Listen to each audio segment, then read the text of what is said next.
Sorry, guys. A few technical difficulties with the intro there, but yeah, no, it's great to be here today. It's GunnerKing's Court. My special guest today is Remedy. Me and him are good mates from the world of TikTok. And yeah, we're going to be discussing a couple of transfer stories relating to Arsenal Football Club. Remedy, man, take it away, man. Just give a bit of an intro about yourself. Yeah. Hey everyone, how's it all going? I'm Remedy. I'm just here. I met Chris through TikTok, and all I do is talk about Arsenal. I just love Arsenal so much, and how everything's going right now. I'm not happy, so I just want to be on the show, just talk about everything that's going on. Yeah, exactly. I think that's how we eventually cross paths, man. Because yeah, I'm pretty much the same when it comes to my obsession with football, particularly Arsenal Football Club. And yeah, like I think it was a few of your videos that I stitched. That yeah, I definitely really enjoy following some of your content, and I think that yeah, I can definitely see there's the knowledge there as well in the stuff that you put out there. So yeah, apologies for the technical difficulties, guys, but we move, and we will start with the stories that we're going to go through today. And I think, yeah, the one that I wanted to speak about first was this one. I mean, obviously, Austria and Ukraine play today.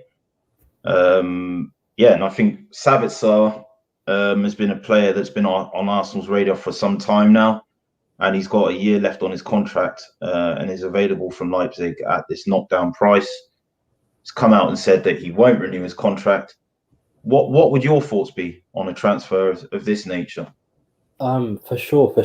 First of all, Gazzetta dello Sport, I've had enough of them because they print out stories that always false and always bogus stories. But you know what? Let's take it for what it is. Let's say it's a true story. I think Sabitzer is an amazing move for Arsenal because what I've always talked about on my Twitter or on my TikTok, we always need more final action players, and the players that we've been linked to so far are final action players. So I know you're going to go on to it later, but someone like James Maddison, Marcel Sabitzer, they're final action players. So we always have between the line players. We have Bukayo Saka, we have Smith Rowe, we have who else do we have? We have oh my god, I'm forgetting our team. But we have players that play inside the channels. Yeah, Partey could do that as well. Exactly. Even Xhaka. But we're missing players like right now.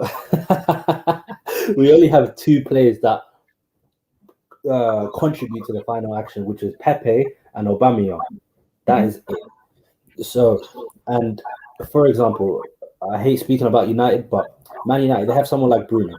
Okay, now you might not like him. I despise him as a player.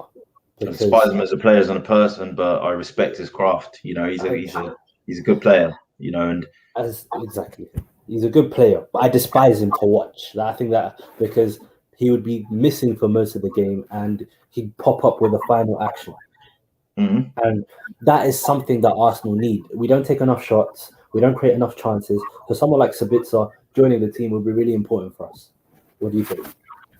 Yeah, I mean, I agree as well. You know, I think you can have, you know, a lot of reasons why this transfer provides balance. I mean, obviously, you've given the argument about sort of actions in the final third, in the final pass, or being able to create or score goals themselves out of nothing for themselves as well. So yeah, I think Sabitzer, it fits that mold, but also the thing about Sabitzer, he's a leader in that Leipzig squad. And when you look at the squad by comparison at Arsenal, there's not really that kind of leadership tier. I mean, I know Aubameyang's our captain, but he's never previously captained at club level, which tells you, I mean, he's not a natural leader. He does have, you can be a leader within a squad through your ability and your performances, but you know, like when we're talking about leadership qualities, that's not what you speak about when you talk about Aubameyang. Like with Xhaka leaving, Luiz leaving as well, you've had a lot of characters leaving that are those kind of focal points in the dressing room that do have that quality. And I think Sabitzer for both club and country is a leader in both teams. So yeah, I think for that price, bringing him in and him training with Smith Rowe and Saka, I think, you know, having that leadership quality as well, like someone that they can look up to for a change, instead of being expected to put the team and carry it on its back, you know, when they're barely kind of finding their feet as professionals as well. I think, yeah, that definitely appeals to me about Sabitzer's transfer. If like you also mentioned leadership, and that's super important as well, because as you mentioned, Aubameyang, he's not a leader. I don't think he is. You have Xhaka leaving, David Luiz leaving. It's almost like maybe about 10 years ago when we had when we had Gallas, Fabregas, Van Persie.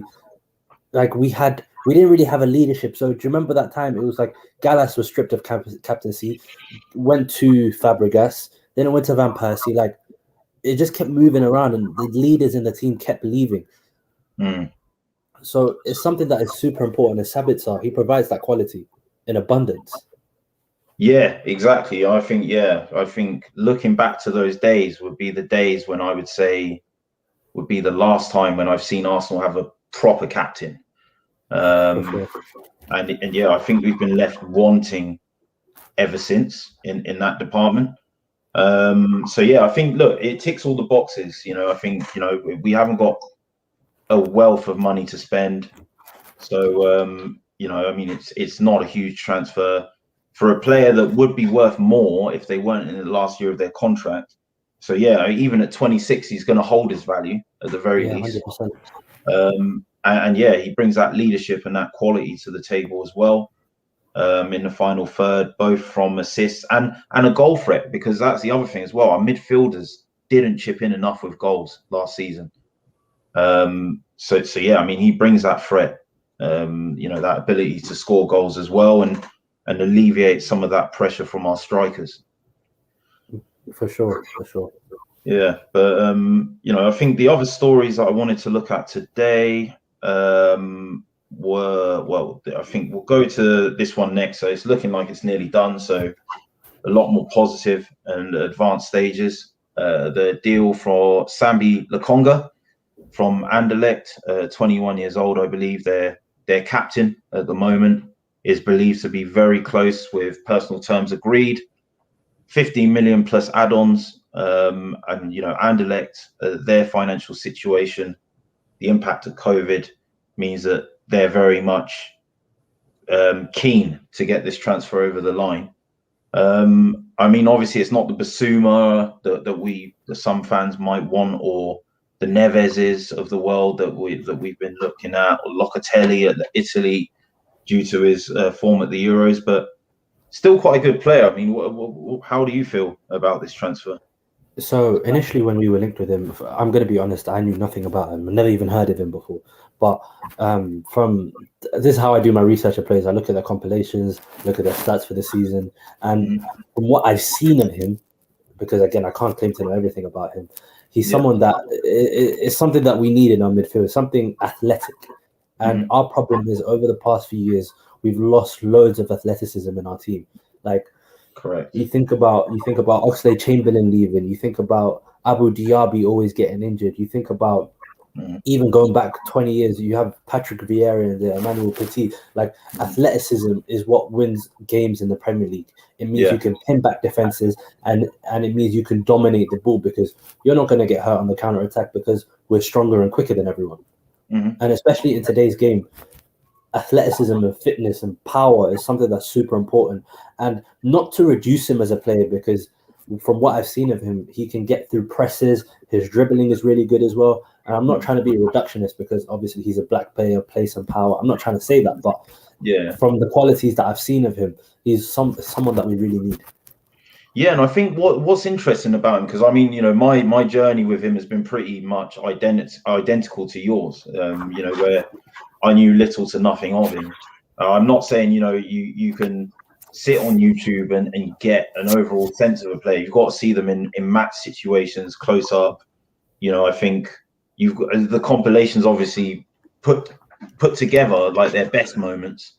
But you can kind of, what you can see from those is the sort of mold that he plays in, like the profile of player that he is.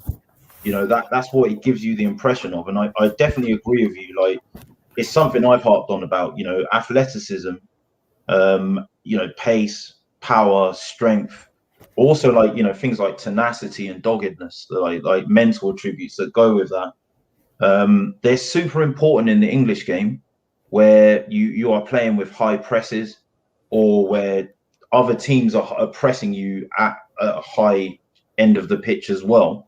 So you have to be able to play out of the press.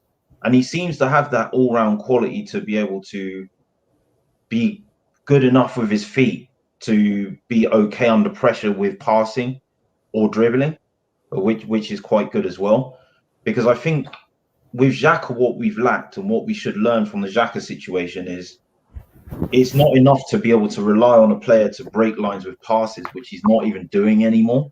But you need those options that can do that with their running. Like, you look at Vieira, he wasn't a CDM, he was a box-to-box midfielder. You know, like, if he couldn't find a way to break lines with his passes, he would revert to taking the ball from deep and taking it into the attacking areas, committing other midfielders and defenders, drawing them in, and then leaving spaces for other creative and attacking players. And he looks like a player that plays in that mold, that wants to do these things. And yeah, I think our team's missed that for a while, you know, since Vieira, I would say. Yeah, for sure. And with the way our team is set up, Arteta's obviously trying to tailor towards a team that dominate the possession, dominate the ball, and us being able to not only dominate the ball with his technical ability, but if we were to lose the ball on the counter attack, or if we were to, for example, give away a stupid pass, I think he can retrieve the ball really quickly. And even like all the players that we've been linked with so far, they've been similar to him in a sense. Yeah. So that's something that I'm really happy with. That's something that I'm actually taking as a positive from our recruitment this summer. Yeah, exactly. You know, I think we're actually looking at what we need and trying to address those areas, not getting sidetracked. As I said, look, Lokonga isn't the Basuma that we want, that's Premier League proven, that's coming with a bit more of a premium, but he's definitely got the attributes to be able to mature into a good Premier League player with the right coaching and you know, the right experience. So I personally, I don't mind it, and I hope that we see that deal done this week. Absolutely. And just the last point, on him, as you said, he's 21 and he's already the Anderlecht captain. Yeah. So for him to be at that high level already, captaining a team where there's people 35, 36, like older players in your team, and you're the captain of them, it obviously shows that you have the ability to transform your changing room, your dressing room. Just, it's something that's really important. It's something, again, that is needed at the club. Mm-hmm. Yeah, and I mean, it ties back into that leadership thing, really. I mean, you know, even though he's somewhere younger than our more experienced players, you know, having that experience at a young age of already having captained a team, playing in the middle of the park, where, to be honest, I prefer my captains to be centre backs or centre midfielders.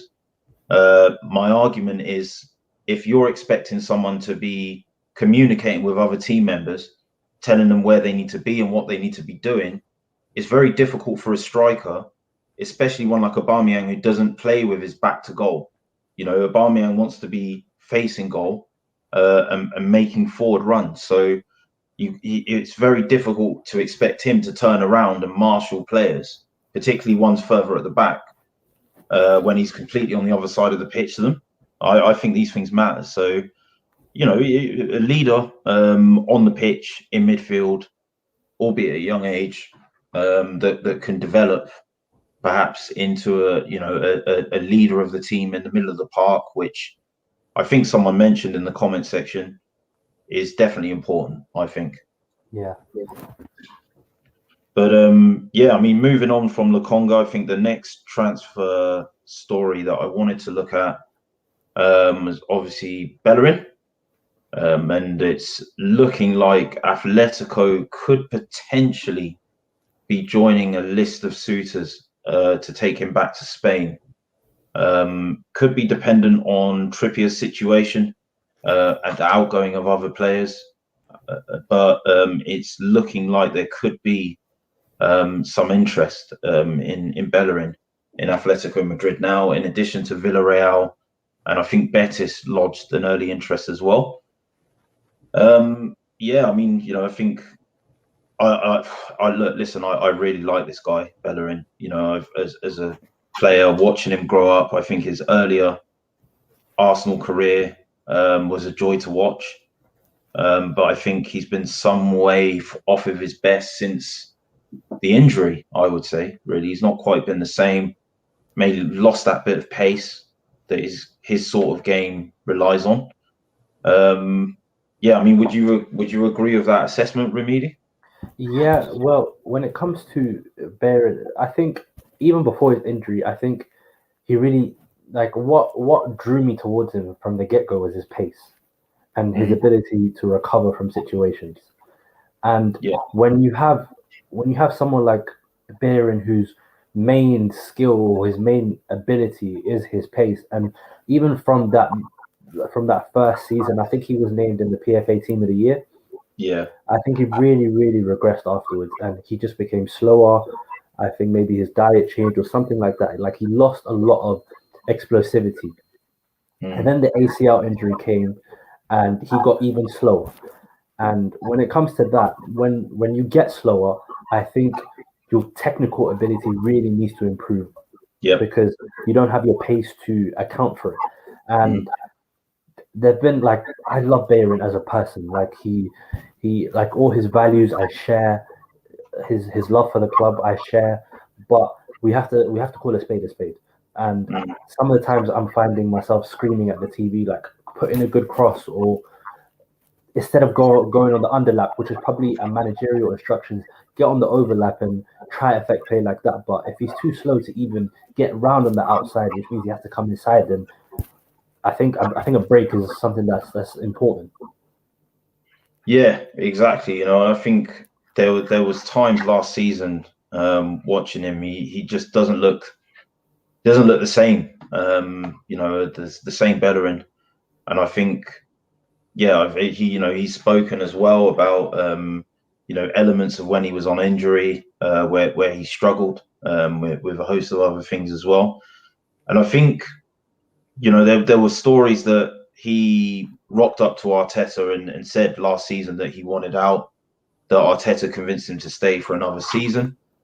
So it sounds to me, that concerns me. That he wanted to obviously hold on to a player that didn't want to be here, but I think that affected him going into this season as well. And yeah, I think look, we need to do better to improve quality in that area at right back. Someone that can come in, I think, with those same qualities that we're talking about, that kind of athleticism, that is able to be up and down on that channel. I think that can be fluid in a 4-2-3 or 4-3-3 or any formation involving a back three. If we fall into that and we play with wing backs, with less wider players will be good as well. Yeah, and I think what sort of value, what sort of money do you think we should look to get in for Bellerin? You know what? When it comes to because you also have to think about we're also in a COVID market, so anything that would have been about a couple years ago, maybe slash the price in half. So if we can get something like 15-20 million for him, if we can, I think it'd be really good. Yeah, and I think look, if we take that money and then reinvest it, add a bit of change if needed, to get another player in at right back, I think we've done okay. I mean, the guy that I really want is Baku from Wolfsburg. I worry about some of his defensive capabilities, but going forward, as a fullback, he offers a lot. And I like the idea of having that balance on both sides, with Tierney doing the same on the other side. Have you given right back much thought? Yeah, to be honest, like the right back options are quite limited. So Hakimi, obviously, he's the main one, but that's weird. There's no way we're gonna get him. No. But you have Baku, and as you said you're a bit worried about his defensive capabilities. But you know what? I think defensive ability is really coachable in terms of where to be, how to position your body. And I'm more worried about what you can do going forward, because you can't teach someone how to like how to put in a good cross, or the positions you need to take up to, I don't know, fire a shot in, something like that. So I'm not too worried about a player that might have a few defensive deficiencies, because again, Arteta's really coached our players into really like somewhat decent players, like Holding, even though he can't really play out the back, he's okay. Like he's relatively okay these days. So Baku's a really good option, but if we can't get a right back, I'm actually quite comfortable with having Callum Chambers playing at right back. See, I mean, I think Chambers, he did well last season, and yeah, I'm on board with keeping him. I just think I'm not sure I look at him and see his natural position being a right back one. I mean, he obviously did well there. He did contribute with some assists, and what I'm leaning to is I think he's more of a natural centre back. So you definitely see his defensive qualities at right back. But I'm not convinced that position comes as naturally to him. And I think as well, like if you look at the modern fullback, obviously you mentioned Hakimi. If we talk about fullbacks today, we look at players like Baku, Trent Alexander-Arnold, that can muck in a bit going forward as well. And whilst I can see Chambers can do it, I don't look at him and think he can do it to a top 6 club standard. I would definitely have him there as backup for a specialised right back, but I would definitely like us to get a specialised right back in. Yeah, 100%. Yeah, I do agree with you in the sense that like he might not come off as the greatest right back in the world, because obviously he's more tailored towards the middle in terms of centre back. But from what I've seen of him, and in general, I think he could put in an amazing cross. And I think technically he's so good and much better than the options that we have. Like we have Cedric, Barron. Yeah, compared to them, I think Chambers is clear of them as a choice on the right. But if we can get someone like Baku, I'm all for it. If we have the opportunity to. Yeah, and I think Chambers having like someone come in as competition, I think is good, and I think someone that probably, rather than being able to be a jack of all trades in terms of different positions, having a master of that one, I think is important. Particularly in with the likes of Pepe and Saka in front of you. Where it can give you a whole other dimension. If you've got the right overlapping and underlapping runs, either to receive the ball or to create space for the other creative players. There's a lot of onus on that comes from our fullbacks. And you see it on the left-hand side in the way that we develop play. That already happens with Tierney. My worry was that last season a lot went down the left-hand side, because Tierney, when fit, if Chambers can really get forward in a lot more telling a way. So when we were trying to pass or build out from the back, it was starting from the left-hand side because of that imbalance between the quality of the two, and therefore kind of going down that side quite a lot. Yeah, I do agree with you, because it means that we become a lot more predictable when it comes to the way we build up. And if we can have, like, although impossible, if we can find a right-footed Kieran Tierney, please, well, let's do it. But and Baku can be something towards that, but again, it's all about Edu and how good he is at scouting potential ones. Like there's some that I've seen that he's been looking in Brazil for right backs. And yeah, I'm all for it, but just I don't want to spend on a right back for money's sake. Like if they're good enough, come to the club. But unlike you, I'm not fully pressing for a new right back. Yeah, I think yeah, if we took the proceeds of Bellerin sale and said we would at the most be willing to match that. So say we got 15 million for him, and at the most we were willing to spend another 15 million, or to kind of top up what we spend on that right back, or if it was 20 million, the same thing.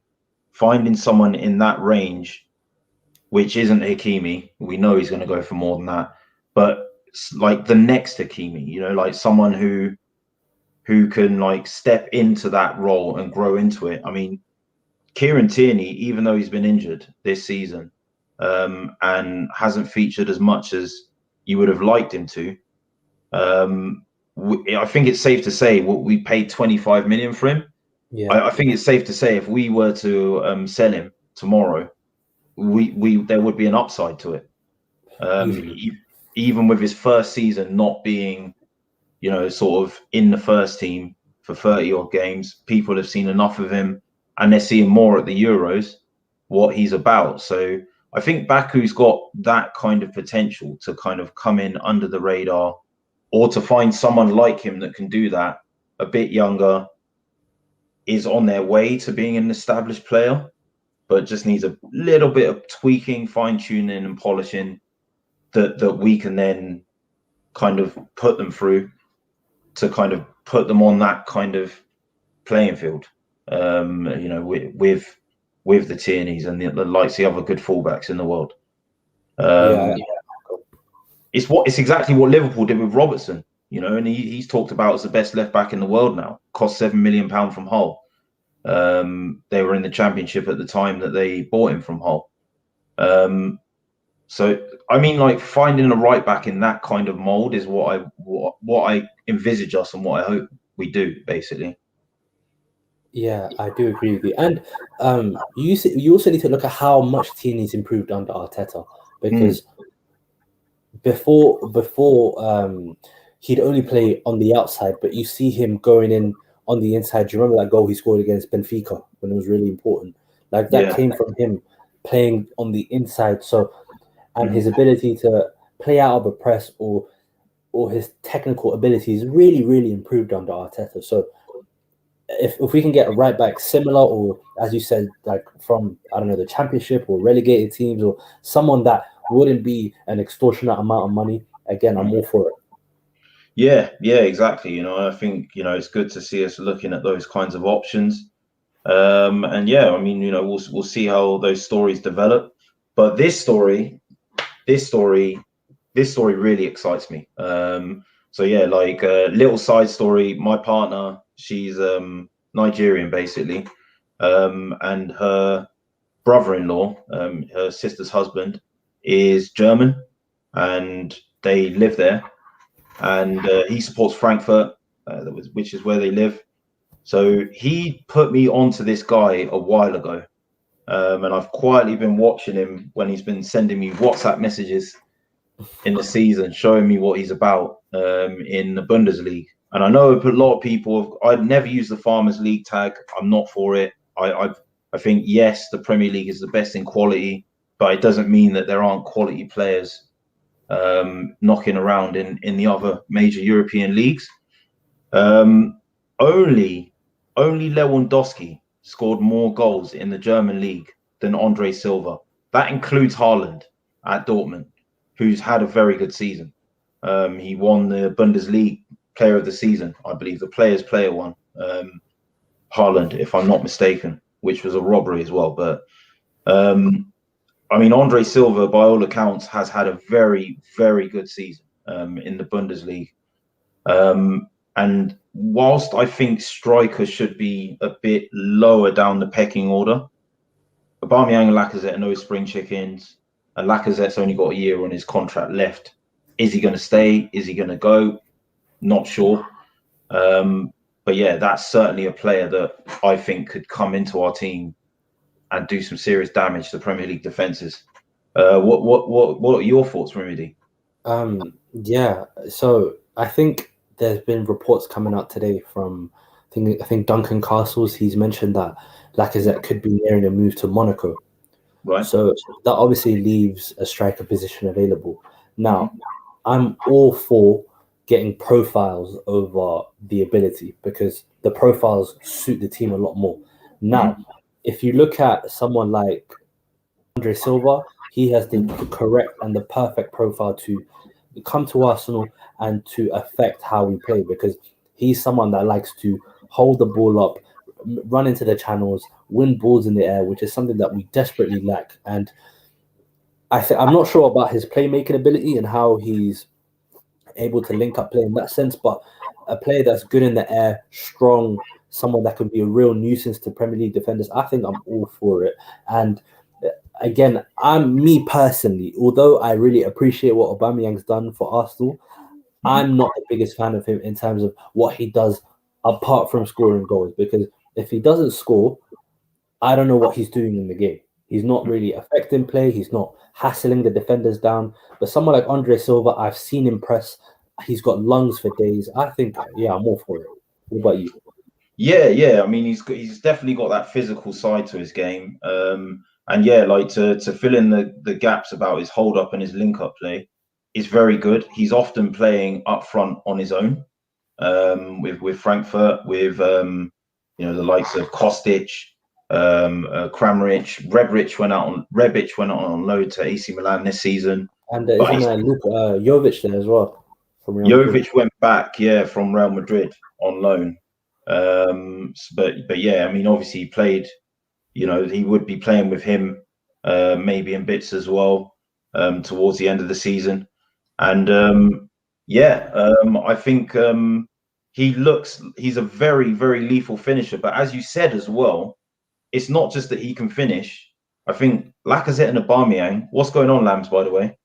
Yeah, Lacazette and Aubameyang have only scored like 8 or 9 goals in the air in the countless years that they've been at Arsenal Football Club.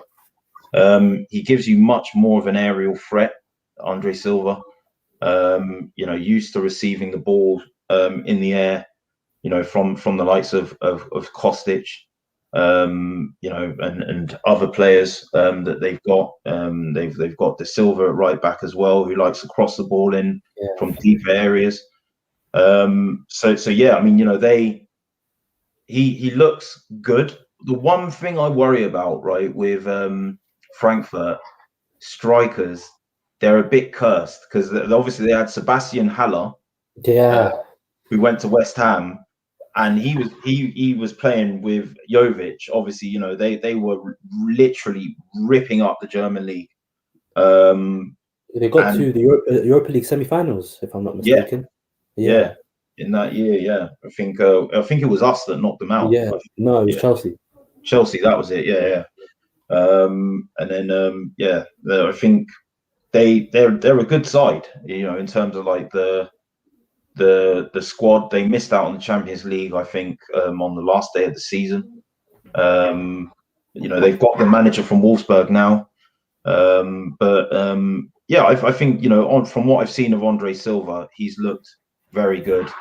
I think, I really hope that he doesn't fall into that category of, say a Jovic that went to Real Madrid, or Haller, who went to West Ham. And I mean, obviously he's played at AC Milan before as well. I don't think I don't think he did that well there as well, because I remember people were hating on him as well. Yeah, and I mean there is that, because obviously the consistency he's only really shown that in this season. So yeah, that is a concern. But in terms of his qualities, from what I've seen and like the way he plays, he looks like a player that could come in and lift us, in those forward positions. For sure. Yeah. But I think the price they're talking about is £34 million as well. Not bad. Yeah, I mean, it'd be interesting to see. I mean, obviously, I'll need to look at these Lacazette rumours with Monaco, but I think even with a year on his contract, with the season he had, he got 17 goals in all competitions. And he was easily Arsenal's best striker. I mean, what sort of money do you think we get in for him?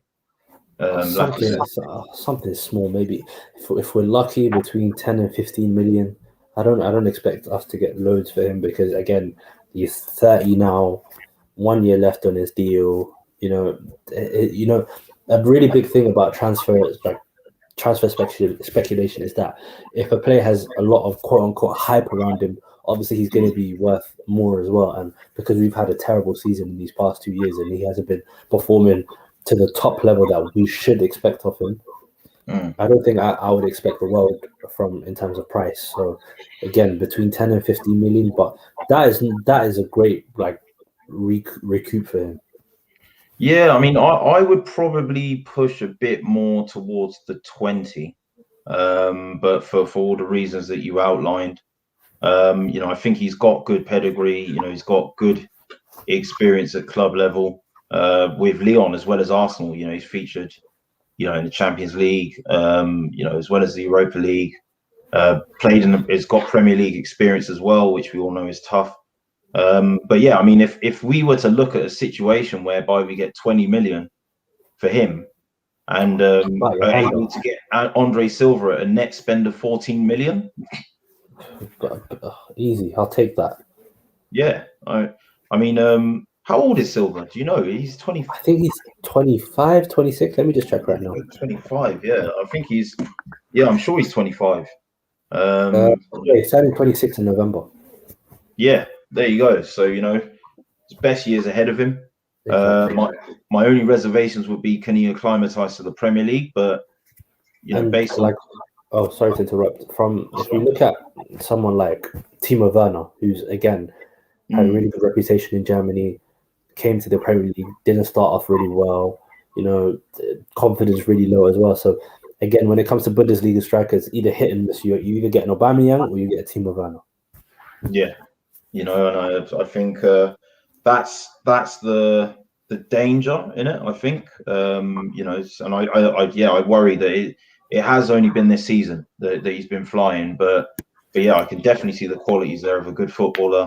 And I think for that reason, that's why being linked to this player definitely excites me. Even if you were to look at, say, Nketiah, and selling him for between 10 and 20 million, let's say, and invest in the difference to buy Silva, at the very least, you would expect him to be an upgrade on Nketiah. Yeah, I think that's sort of business that I want to see us doing this summer. But I saved the main big story that everyone is probably talking about, that is hot on their lips for last, and that is the Maddison one that broke this weekend. Broke towards the end of last week, I would say, and has continued to build momentum over the weekend, with Leicester City potentially being open or us potentially wanting to go in for a James Maddison. The latest reports are that we are even potentially considering offering Joe Willock in a part exchange for Maddison, and Leicester wanting 60 million for us to bring him to the Emirates. I mean, I really like Maddison, but yeah, what are your thoughts about this transfer?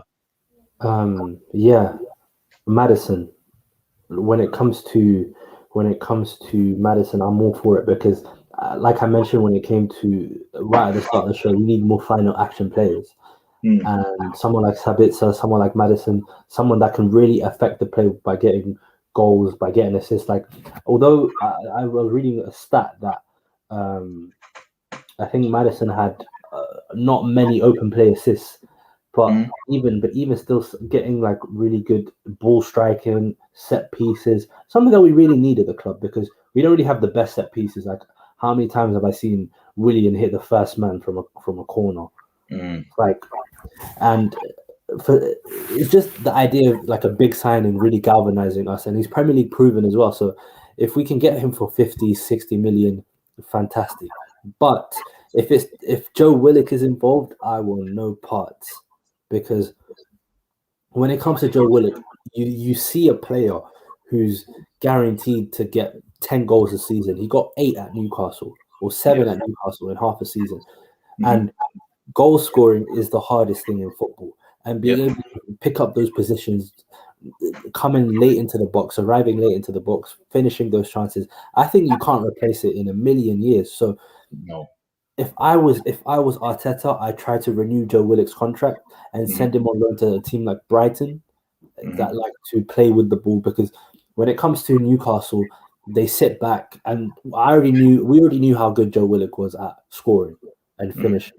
But when it comes to, I want to see how good he is when it comes to playing with the ball, progressing the ball forward, just playing in a progressive team. And whilst getting Maddison is fantastic, I don't want Willock to go anywhere.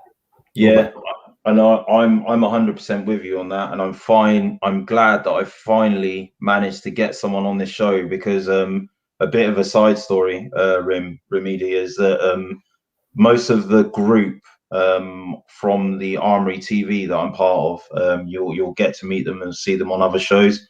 I find that I'm having to defend Willock's existence in our team all the time with this guy. I mean, like, you know, he's a young player who has never had he's played a lot of first team games. So a lot of people look at it and they're like, he's played loads of first team games. He should be further in his development than he is now.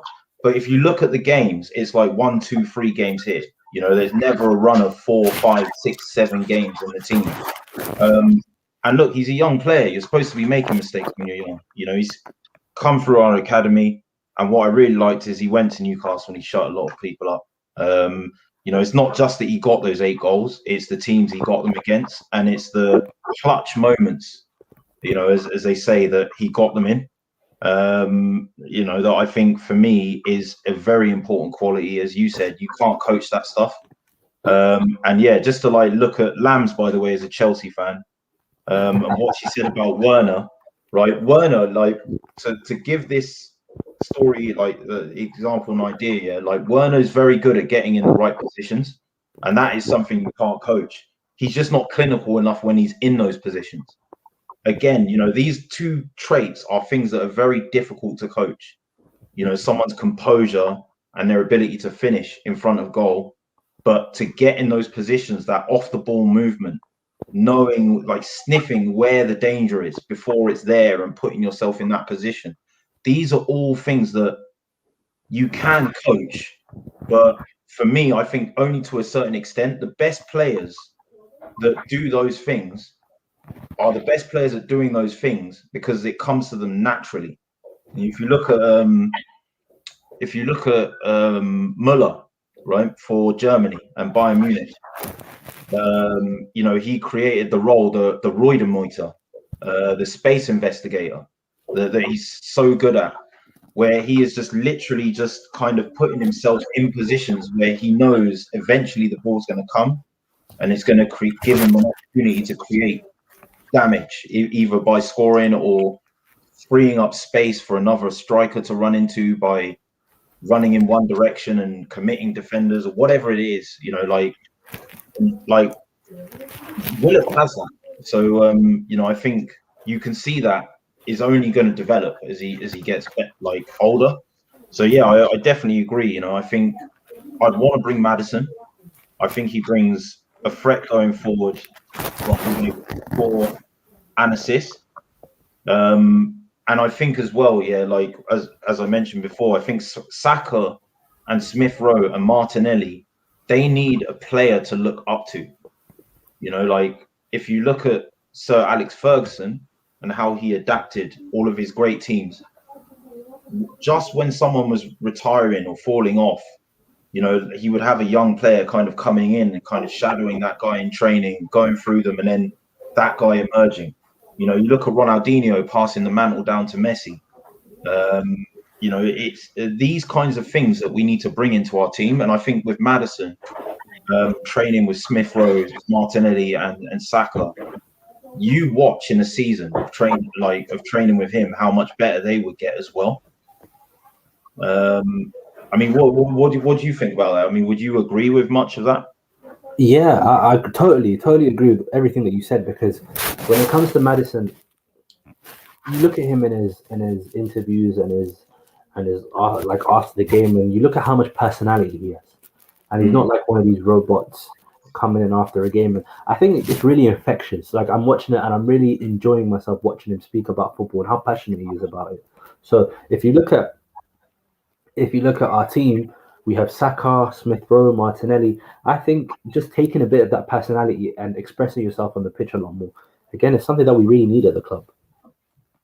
Yeah, you know, and also, sorry to cut you off, I think when it comes to Maddison as well, he provides so much that we've been lacking.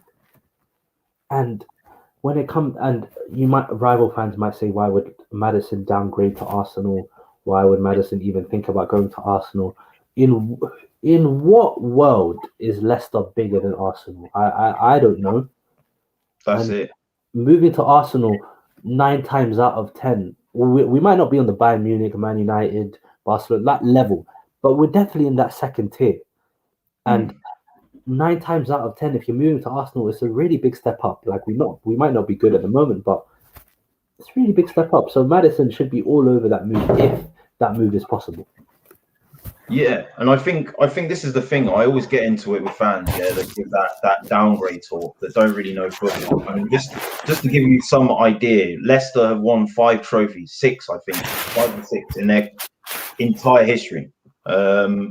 You know, and obviously we've got 31 or 30, 31 without Charity Shields, and obviously 48 with them. You know, we've got more of a history. You know, we are much more of a global entity than Leicester City. You know, our fan following is globally distributed. You know, our brand is globally distributed. And yeah, I think, you know, no one was saying how are Arsenal going to attract top players when we got Partey to leave a title challenging Atletico Madrid, you know, to come to an Arsenal that had finished 8th last season and only won an FA Cup. You know, Atletico Madrid gone on to win the league this season, but he's still, and his place in that team, Thomas Partey's, was very much established. So, you know, his place wasn't under any threat. They didn't want him to leave. So yeah, let's not get it twisted. We're always going to have that pulling power. You know, Exactly. we're always going to be the club that Thierry Henry played for. Exactly. You know, the first Hall of Famer. You know, we're always going to be the first and only team to go invincible in the Premier League era. You know, we're always going to be the team that's won the record number of FA Cups. Had a manager like Arsene Wenger who not only broke records with the FA Cups and Premier Leagues that he won and doubles that he did himself, but they completely revolutionized the way that players and managers prepare for games. So let's not get it twisted, people. Like, you know, no disrespect to Leicester. Currently, they're a better club, but they're nowhere near our size. And you know, with that, money talks as well. You know, you probably add some and change onto any contract that he's currently under at Leicester. And yeah, you know, I think if he sees the right players coming in, if he sees our owner going into this market aggressively and ambitiously, and he really believes that he can see what we're trying to achieve and what he can be a part of, and grow in stature himself as an individual player. I mean, I see him as someone that could come in and become a leader of Arsenal's team very quickly, because he's already a leader in Leicester's team. You know, so you look at Leicester, the differences with their team. They've got a couple of leaders in the dressing room. They've probably got a couple more leaders in their dressing room than we have. Absolutely. So, you know, he can come into our team and be, you know, a leader in a team that is crying out for one. You know, there is a much bigger club. You know, Leicester are never going to go into a window and be talked about as a club that might spend £250 million in one window. Currently, that's us, you know, and they've just won a trophy and we haven't. So, you know, there's levels to the shit. That's what I always say to those rivals. But yeah, no, just looking at this comment from Lambs, it's the new world people in the new world. You're no longer a big club because your club hasn't been run properly for years, and that's why you haven't achieved as much success as they have. Listen, a club doesn't stop being a big club. It can start to be a club that isn't run very well. It can start to be a club that is regressing, but Aston Villa is still a big club. Yeah, they've won European trophies, they've won league titles. You know, they've won a lot of trophies, albeit they haven't won a trophy very recently. And they've only just got back into Premier League football. Their history doesn't go away. You know, that doesn't, you know, other clubs become equal in size to Villa, or they become bigger than Villa, but Villa remain a big club. Do you see how that works, Lambs? So there's, you know, the size of Arsenal is massive. You know, we're still a big club on the world stage. And just my last point on it, like, forget we're a big club, forget that, just forget all of that. When you go on holiday, for example, how many Arsenal shirts do you see? When you go, like, when you go to foreign countries, how many people know about Arsenal? Like, forget that. Oh, we haven't won trophies for a while, because Arsenal, we've not acted like a big club, quote unquote, acted like a big club lately, because obviously management, this, that, and the other. I don't need to go into it, but if you look at the fan base of Arsenal, is still crazy. So we still have the ability to attract players, and I'm putting my reputation on the line, and I'm saying we are going to sign big players this summer, or we're going to be much better. I agree, you know, and I think, you know, the opening bids that we're making, I mean, £50 million for Ben White. He's, you know, he Brighton, 40 at Basuma, you know, obviously the 34 for the likes of the Andre Silva. You know, what we're looking to do, we are looking at players that have quality. You know, obviously we're not looking, there is another level above of quality of players that your Uniteds and your Chelseas are looking at. But, you know, you look at United last season, they've steadied the ship, and now in a place where Sancho coming to them, you know, for him it looks a lot more attractive, because it doesn't look like Ollie just fluked finishing third. He finished third and came second and got them to a cup final. So that's how it works at the moment. Arsenal, you know, there are going to be some players in the market that we might not be able to access, but that doesn't mean that you can't still get good players. You know, not many people knew who Soyuncu was when he went to Leicester. He's a household Premier League name, proven now as well. You know, like, so yeah, it is what it is. You know, like, but we'll leave it there, Lambs. We will continue this conversation later, probably off camera, because yeah, it's 8 o'clock now. We've got the other matches starting now. But Remedies, it was really good to have you on the show. I'd really like you to have you on more, and to get you featuring on you know, some of the Armoury TV shows as well. So watch this space. We'll be definitely in talks to get that sorted. Perfect. And yeah, we'll be back tomorrow, guys, with tomorrow's news. And we will, yeah, I'll see you then. Thank you.